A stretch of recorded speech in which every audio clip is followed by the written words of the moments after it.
The next research practice we're going to talk about is publishing preprints. So a preprint is a non-peer-reviewed version of a manuscript which is made freely accessible online. In this video, we'll be looking at some of the concerns that preprints can help address, some of the benefits they bring for researchers, some of the concerns there are around using preprints, and some practical tips to get you started. As researchers, a lot of the work that we produce ends up in academic journals and will go through the process of peer review. So while it's not always perfect, the point of peer review is to offer an element of quality control, so other researchers have the opportunity to comment on the rigour with which our work is being conducted and on whether our conclusions are justified. However, as I'm sure we've all experienced, the process of peer review can introduce very long delays between the work being completed and it being available for other researchers to use. This means there's often an extended period between new knowledge being produced and others being able to access and act upon it. And this can be especially problematic in fast-moving and highly applied fields. Energy research is a good example given the climate emergency.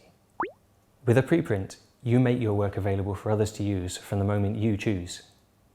Our reliance on publishing in journals also deepens existing inequalities where readers are unable to afford subscriptions, such as for institutions in developing countries, for example.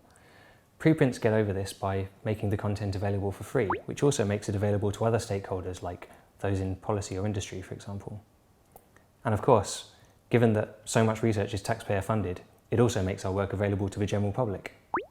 Publishing preprints also gives you the opportunity to get additional feedback in advance of going through the peer review process or on top of your existing peer review comments. Preprints can also act as a bit of a flag in the sand, signalling your interest in a particular research area, which can be particularly helpful for early career researchers where you can list them in your CV, which can be preferable simply to putting under review, for example. There are, however, some legitimate concerns about preprints that are worth reflecting on. Because they're not peer-reviewed, if there are problems with the method or the analysis, for example, this can be dangerously misleading, especially if these get picked up by the media. Preprints should clearly be labelled as preprints, and readers need to take a buyer beware approach. Of course, having said that, just because something's been peer-reviewed doesn't mean it necessarily is perfect and that we shouldn't bring a critical eye to reading that too. Now, another concern could be that people are worried about not getting the level of quality control that peer review brings before they share their work.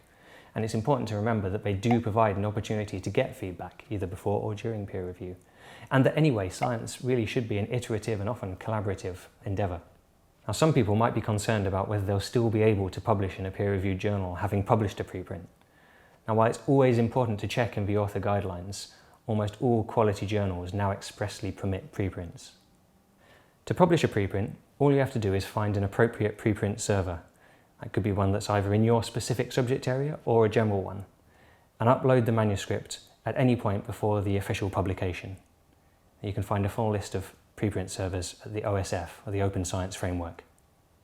Once your preprint's online, it'll be given a DOI, which means it will show up in Google Scholar searches, and after that point it also can't be deleted, but it can be revised.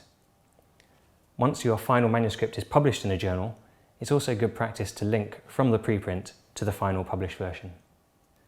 So to sum up, preprints are pre-peer review versions of manuscripts that are made freely accessible online. They're intended to accompany, not replace the peer review process, but they can help make your findings much more quickly and more widely accessible. It is, however, important to clearly mark them as preprints and to read them with a critical eye.